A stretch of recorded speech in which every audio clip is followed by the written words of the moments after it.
So I'm going to start off with a quotation that was made by Philip Clark when he took over as the CEO of Tesco. There's a couple of words in here that we think are particularly important from the point of view of online retailing and, in fact, retailing generally. The first one I want to draw your attention to is the word multi-channel, because we know now that we're all living in a multi-channel world. All of our interactions that we have, our social interactions, our professional interactions, they take place across multiple channels. They're face-to-face, they're on social networks, they're through emailing. So, life for us is pretty well multi-channel already. However, what we're also seeing is that shoppers are starting to work more and more in a multi-channel world. And to come on to the second word that we think is particularly important is that last one in the quotation, which is the word converging. I'm going to explain a little bit more about why we think convergence and multi-channel is so important. In fact, much more important than just implementing a multi-channel strategy as we go through the presentation. But the other key word that I want to draw your attention to is the repetition of the word there. When he's talking about consumers, he's talking about their high street, their computer, their smartphone. What is driving the move towards multi-channel, and we think should be driving the move towards convergent multi-channel, is the fact that it's driven by consumers. This isn't something that's been innovated and created by retailers. It's the result of a demand that we're seeing consumers are starting to make. So it's not just a question of the consumers insisting on things. What we're also seeing is that consumers are starting to take charge of the channels and decide how they are going to use those channels during their shopping journey. So just to give you a little bit about Vendor, it's not a sales pitch. I'm really going to use this slide to just sort of try and establish a little bit of credibility for us to be talking to you about these things.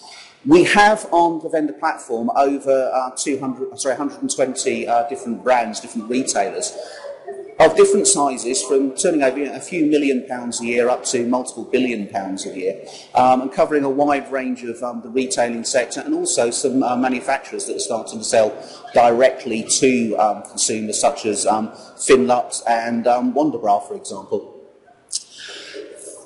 Our business model is that we offer all of our retailers a shared platform. So if one of our retailers comes up with an innovation that we think is particularly exciting, we take that innovation, we develop it for them, we put it onto the platform, but it's then available for all retailers. So what you've got, and this is the position that we're talking from, is a broad base of clients who are talking to a huge number of consumers and who are innovating all the time. There's a tremendous amount of expertise that we've got available from within the vendor community that allows us to be able to make these judgments and these decisions. There's also a huge amount of data that we get back through, because remember, all of these transactions, where they come from, what they're worth, how long they've been taken to close, actually come through the vendor platform as well. So we do have a lot of information and statistical data down to a very detailed level to support what we're going to be saying today.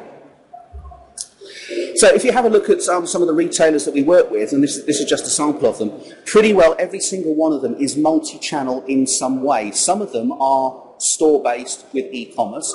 Some of them are what we call pure play. They're e-tailers. They have primarily an e-tail presence. For example, Boohoo, but they're also having to back it up with other channels of communications, other ways of serving and supporting their customers.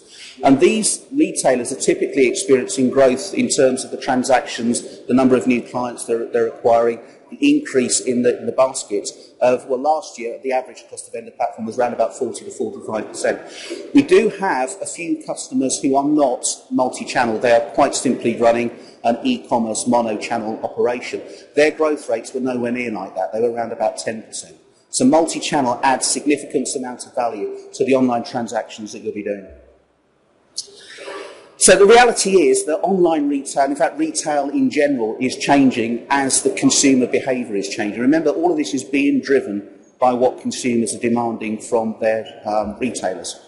And if we take a look at just one segment, the reason I'm picking out one segment of the market in particular is that it's very easy in the e-commerce space to start bandying around numbers that are running into hundreds and billions of dollars. But if you just narrow it down to one fairly simple section of the marketplace, just the UK clothing, we're talking about a market that online is currently around about 10% of the total market space. But Mintel are telling us that that's going to grow significantly by 2015. So it doesn't matter what happens to the general clothing and footwear marketplace, how fast that grows. What you're going to see is significant acceleration and growth from within the online market. Now, it's important at this point to emphasise the fact that online is not e-commerce. Online is mobile commerce, online is also social commerce. It's also related to the way that you interact with your customers through, for example, Twitter, if you're using Twitter as a customer service mechanism as well. That has an important significance. So you need to start thinking of your online interactions as being across multiple technology platforms. So the reality is that the customer journey has changed dramatically. Way back when, before we started to invent things like e-commerce, the customer journey was very, very straightforward. They would be incentivised by an advertisement, for example, in print or on television to go to a store. They'd compare the different options in that store. They may have gone down to another store down the road that offered an alternative thing. They'd have chosen the best option. They'd have bought it. It's a very simple, straightforward channel. Very easy for you as retailers to keep track of. You could understand what your customers were doing. You could build personal relationships up with the customers. You could identify what products were coming in that they may be interested in and promote directly to those customers. However, the customer journey has changed significantly, and it's changed enormously over the last 2 years. It's become much more complex. As a retailer looking at how customers shop nowadays, it looks horribly chaotic. What we're seeing is customers are starting to hop from channel to channel. So a customer may start off by receiving a like notification from a friend on their social network. They may take that like notification, click on the product information, go to the product page on your website and have a look at it. What they may then decide to do is to go and have a look at a ratings and review site and see what people think of your brand generally, what they think of your product, what have you. You don't know what format that's going to take place on. That could take place on a mobile, it could be on a laptop, it could be on a tablet of some sort. They may then break the journey off completely. You may think, from looking at it, they've completely lost that interest. All they've done is run out of time. It could be later that evening when they get home, they'll get the tablet out again, and they'll come back to your website and they'll add it to the basket. Then they'll get distracted. They'll go away. The next day, they'll be on the journey home on the bus thinking, I'm really cheesed off, I'm going to cheer myself up, I'm going to buy that dress I was looking at. Out comes the smartphone, the dress gets purchased. You don't know necessarily where that purchase has come from. You don't know what the first moment of truth was for that customer when they first engaged. You've only just identified the second moment of truth, which is when they've actually purchased from you. And now we've got to then deal with all of the issues to do with customer service and customer support. Do they want to do that through the web? Do they want to go into a store and return it? Because actually, when I got it, it didn't fit. It wasn't quite the shade of red I thought it was. It doesn't go with a handbag. Or do they want to phone up a call centre and say, I'm having problems getting this to work. Can you give me a bit of a helping hand with it? So you need to be thinking consistently about making that journey between the channels as frictionless as you possibly can to the customer. If you don't do that, what happens is customers get frustrated. We've got anecdotal information that supports the fact that when a customer is not able to continue their journey as seamlessly as they would want to, that actually increases the chance that they will abandon the purchase. Before they put it in the basket, you never know that purchase has been abandoned.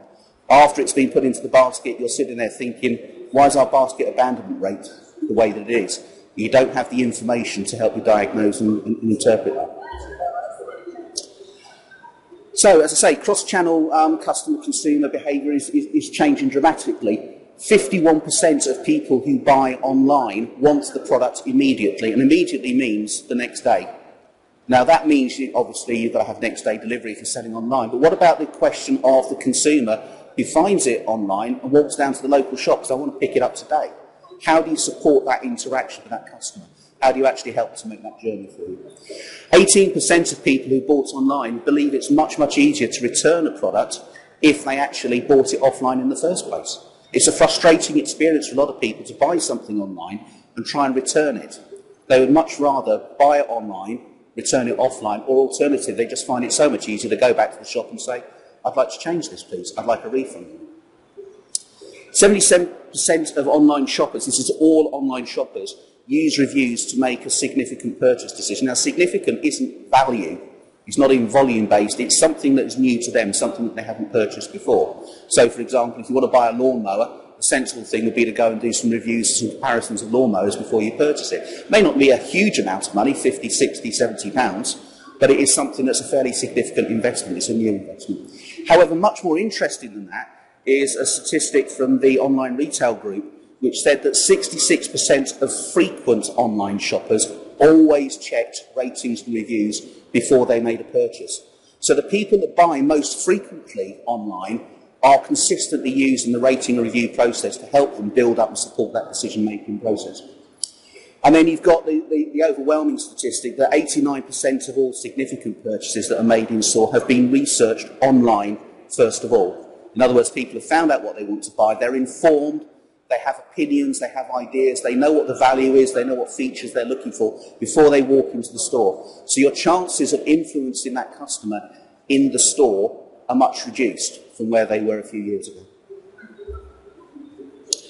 So this does create a significant opportunity for retailers. Multi-channel shoppers spend significantly more than a single channel shopper will. The person who takes the time to research is going to actually encourage themselves to spend more on a product than they initially thought of. So a television purchase that starts off at £300 can, and I've done this myself, can easily rise to £600–700 once you start digging more and more into things and convincing yourself you need more features, more functionality. The other thing is that you're going to find that by engaging with the multi-channel shoppers, you're actually going to start to find an increase in the frequency of shopping. Multi-channel shoppers tend to come back and buy more frequently from a retailer once they've established that they can trust and deal with that retailer. You're going to find that your basket sizes actually increase, more products in the basket, and the basket value increases as well. So this spending more is across multiple dimensions, not just within a single transaction. And that manifests itself in the fact that multi-channel users, when they're satisfied with the experience they have with a retailer, will demonstrate and express a greater degree of loyalty than a single channel shopper will. They will tend to come back, but not only will they come back, they can actually turn much more easily into advocates for your brand. So, the message behind that is that customer behaviour is changing. So really we need to be looking at where retailers have got to adapt. So we kick off with a couple of caveats first from experience of talking to clients on our platform. The first thing is that customers don't distinguish between channels. A customer is not channel hopping. They're not going through a shopping journey. All they're doing is buying, they're shopping, and they want to shop with you. The fact that it is difficult for you to give them a frictionless, seamless journey from one channel to another channel isn't their issue. They don't care about it. They just expect it to be there and to be delivered. The second thing to remember is that each channel has got to operate as part of the entire shopping journey. So if somebody starts off on the Facebook page and they get a like and they go to the product page and they log into your store, then when they come back in, they want that login to have been remembered. They want the information about what they added to the basket to have been remembered. Shoppers actually do want you to remember what they purchased in the past and make recommendations to ease the shopping journey for them. The other thing to remember is that shoppers don't understand why, if they see something on Facebook, they can't buy it through Facebook. That isn't to say that Facebook commerce is a huge market opportunity at the moment, but more and more consumers are starting to question why they have to be taken out of Facebook into a different environment. Why can't I just buy it? It's the same with mobile phones. Shoppers are now looking at it saying, well, if I can buy it on the mobile, why can't I walk into the store and complete the transaction in store as well using my mobile phone? So these questions are starting to get asked and starting to get demanded more and more. And essentially what our clients have found is that in order to successfully implement a multi-channel strategy, a convergent strategy, they've got to focus on what we like to call the brilliant basics, the real essential things that help to drive a successful multi-channel strategy. So the first thing is your brand values. How do you express, how do you communicate, how do you deliver upon the brand values and the brand promise? That's got to be consistently communicated across all channels. The moment you get a disconnection between one channel and another, you start to introduce doubt within the customer's mind. Okay? So there's no excuse for saying, this is our e-commerce site and we put all our investment on here, but we've also got this Facebook page that we're letting one of our little interns or our juniors run with. It's much more significant than that. The second thing is to make sure that you have absolute consistency across all of your channels. So if you have an offer that's available on the e-commerce site, you can't deprive that from people when they go in store. They won't accept that anymore. It used to be you could get away with the argument, well, we can sell cheaper online, that's why we don't have the same offers in store. People just don't accept that anymore. What's happened recently with the downturn that we've all seen in trading is that people expect shopping to be primarily value-based anyway. They're becoming conditioned to offers, discounts, incentives, promotions. So if you're going to offer them, you need to make sure they're absolutely consistent across the channels. And the third thing is that your merchandising has to be consistent as well. Now, I'm not talking here about the products that you're selecting and how you're positioning those products, but I'm talking about how you actually present those products. If you have online video that you can view on a laptop, then you need to make sure that that video is also available on the mobile. People don't understand why you can't do the two together. So you need to maintain that consistency. The other thing to concentrate on is security. We're all very, very aware of the need to be very secure with customer data when we're dealing with our e-commerce stores. We're all very aware of the need to be 100% PCI compliant when we're taking payments through our e-commerce stores. There are a lot of retailers out there who are starting to look at using Facebook commerce, stores embedded within Facebook, who have not yet worked out that that is not a PCI compliant environment in which to be taking payments. So you need to make sure that the security policies that you've got in place, the protections that you put in place for your customers are consistent across every single channel that they decide that they're going to interact with you with. And also you've got to make sure that it's scalable. It's very, very easy to run, sorry, it's not easy, but we all hope that we will run a very, very successful Facebook promotion.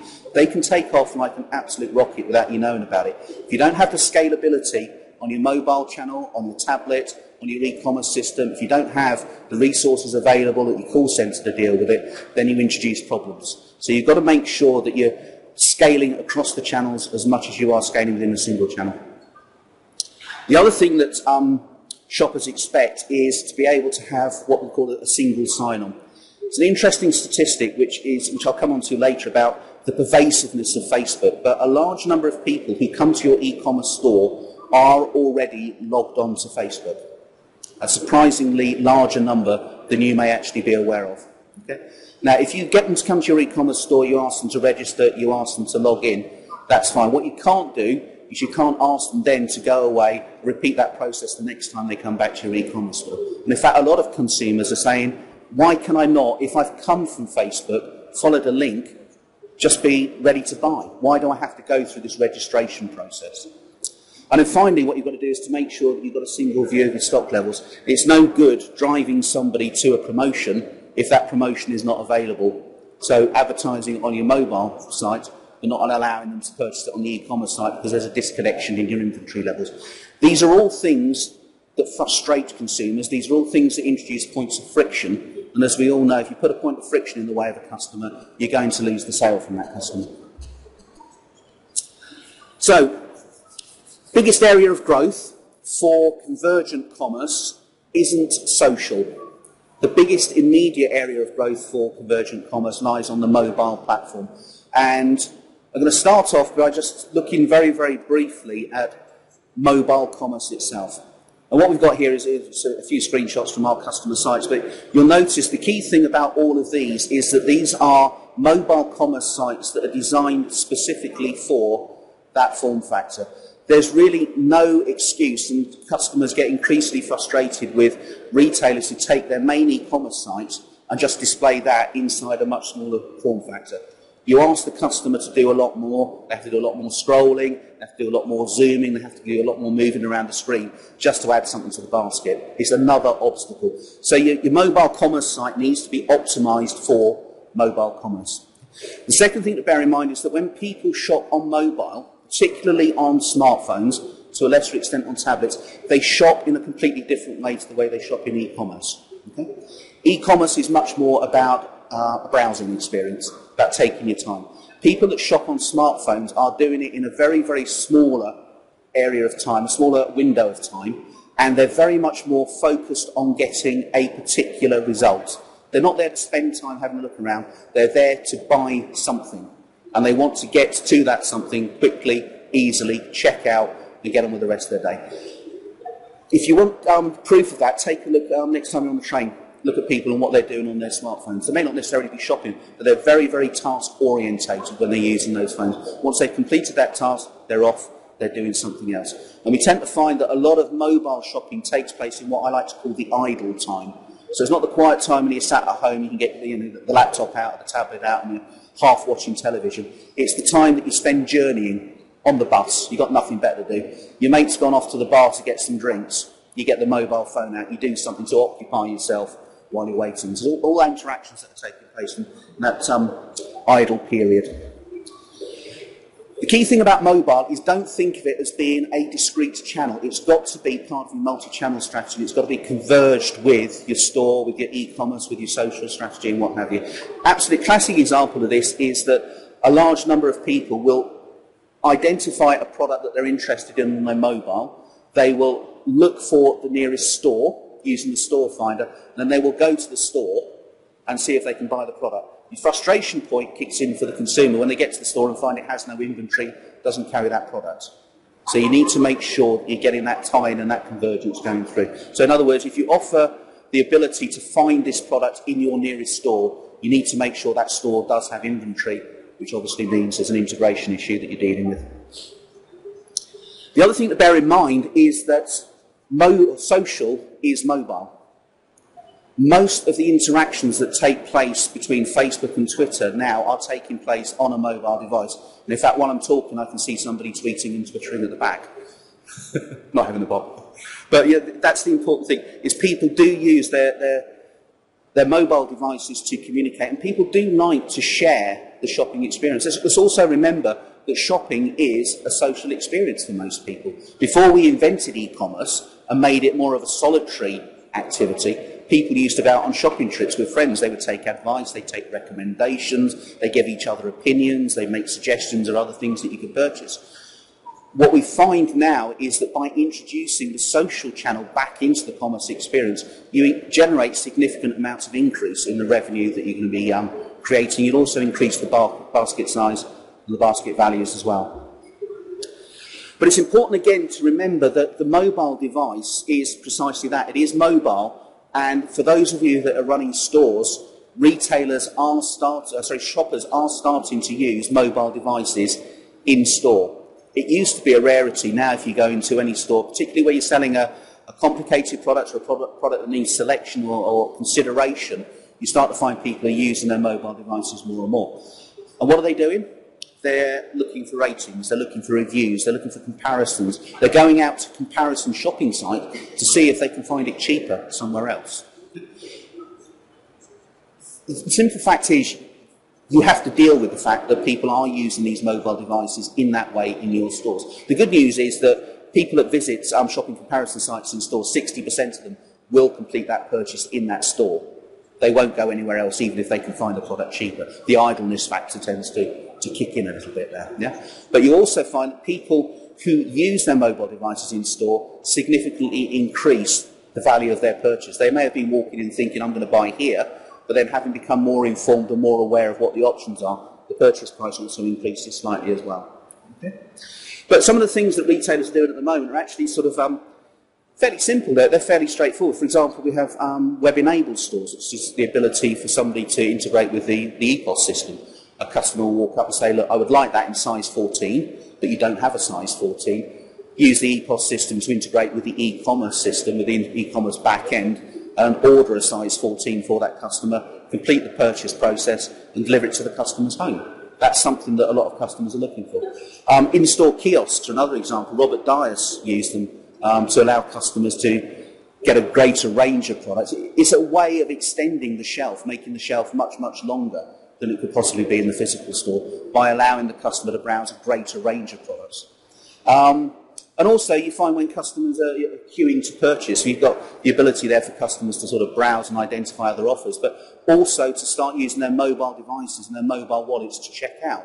I don't know if anybody here is a Starbucks patron, but with Starbucks and an iPhone, you can actually purchase using an iPhone-based wallet quite simply by generating a barcode and scanning that barcode at the checkout. And that is starting to become more and more of a prevalent thing. Customers are starting to say, why can I not use my mobile phone as a wallet? Why can I not add it to my mobile phone bill or use my mobile phone as a way of processing it in much the same way that a credit card would be processed? However, we're thinking that mobile is definitely going to be driving much more traffic to the website, to the stores. It's going to be increasing the amount of business that's generated. So we're introducing something called Local Point, which we're launching today. And essentially what Local Point does is it allows you to take a subscribed user, somebody who has already purchased from you before, who's already given you their mobile telephone number, who has already, and this is really, really important when you're dealing with this stuff, who has already given you permission to use their information in this way. And I can't emphasise this enough. This stuff to consumers is going to be kind of alarming to start with. So if you do it to consumers who aren't expecting it, who haven't been informed, who haven't been guided, you can expect a big backlash from this. But if you've informed the customer what you're doing, you've explained to them why you're doing it, you've got their permission to do it, this is going to be a very powerful way for you to start using mobile devices to engage with the customer more, to create more. So you've able to set up a geofence, which essentially means as somebody approaches one of your stores, you can send a quick message that says, "Hi David, how are you doing? Would you like to pop in today and we'll give you 10% off of this can of paint," whatever it happens to be that you're selling. Okay? You can also use that to generate time and location sensitive messages. So you could look at people that are in a particular area, let's say, within the area of Earl's Court, and say, if you come and purchase in the next hour, we'll give you 50% off. And get people to actually generate traffic into the store there. And you can also deliver specific promotions to people. So if somebody walks into the store, you can target them and say, last time you popped in to our e-commerce site, you put 6 or 7 things in your basket. We're just wondering, would you like to pick those up today? If you do, we'll give you some money off, or we'll increase your loyalty points, or whatever it is you happen to be doing. Or, for example, if somebody is exiting the store, you can make them another offer. Sorry you haven't purchased, but I tell you what, we'll give you an extra 10% off if you want to change your mind. What you can also do is to use the way that customers behave within the store to create a deeper level of analytics. Now, those of us that come from the online world are kind of spoilt about the amount of information we get about people and how they shop and how they interact. In store, you don't get that same level of deepness. You don't get that level of data about how they moved around the store, how they engaged with the store. And what this is going to allow you to do is to start to pick that information up in a much greater way. So the store experience, the mobile experience for the customer in store is going to be much richer. You're generating a much more welcoming and engaging experience in store for the customer. So as well as having the web-enabled store and the kiosk, we can now start to look at things like clicking on your mobile phone to talk to an expert. And this is something that I get particularly frustrated with if I walk into somewhere like selling televisions or DVDs or set-top boxes and stuff that I really don't understand. Trying to get hold of somebody who can answer my questions can actually be quite difficult on a Saturday, when people are busy. Being able to click and talk to somebody who can answer my questions would actually be very, very useful. That isn't requiring you to do anything new. You already have a call centre operation. All we're saying is integrate, converge the store operation, the store channel with the call centre operation. Bring the two together and reutilise the resource. Scanning a QR code to get hold of a special offer and using that to check out through the web-enabled store on your mobile. That's something that's very, very easy to do. It doesn't require a huge technological advance for you to be able to do that. And more to the point, things like being able to scan barcodes on shelf edges and produce a video that explains more about that particular product or gives me a recipe that I could use that particular product in is something that shoppers are starting to engage with as well. So all of these things are technically possible, and none of them actually require you to make significant investment in resources or marketing or merchandising assets. You've probably already got them. It's just saying, let's use them in a different way. Let's engage the mobile in the store, and let's start to reutilise the information we have from our e-commerce transaction within the store and within the mobile environment as well. So I've already said that mobile is social. I've already said that social is mobile as well. Reviews and recommendations I've already referred to. These are hugely important within the social environment. 90% of consumers will trust a recommendation from somebody that they know. We're finding on the vendor platform that Facebook is the fastest growing driver of traffic to e-commerce sites for all of our clients. It's not as big as Google. Google generates far, far, far more traffic, but Facebook is growing at a much, much faster rate than Google is. People are starting to use it much, much more as a way of driving traffic in. So even if you don't have a Facebook commerce store, what you should be doing is looking at ways that you can drive Facebook not to your e-commerce store, but to specific products. Whether that product is represented on the e-commerce store or on the mobile device. It's really important that you get the customer from the like to the product so that they can start to add it to the basket quickly. In other words, you remove that barrier of trying to find the product. And what you'll also find is that an increasing number of consumers who come from the Facebook environment tend to spend much more than people who come from outside of the Facebook environment. Also, you'll find that they convert much more readily as well. The conversion rate is round about double, excluding food and wine from these statistics, by the way, than it is from other sources like Google, for example. The only thing that's growing faster than Facebook at the moment, that looks like it's going to grow faster than Facebook at the moment, is Pinterest as a referral source. Okay? So you need to be thinking about how you can integrate these things. But what you need to then be thinking about is, if you like my product, how do I reward you for it? If you purchase my product, tell your friends about it, how can I integrate that into my loyalty channel and make those loyalty points available wherever you happen to be shopping in store? So, just to summarise, multi-channel, it's happening. It's being driven by the customers. The customers are looking for a seamless, frictionless environment. We know that it requires an investment, but platforms like Vendor are already there and already able to support these kind of investments for you, this kind of technology for you. So it's really a question for you to decide how you want to implement it.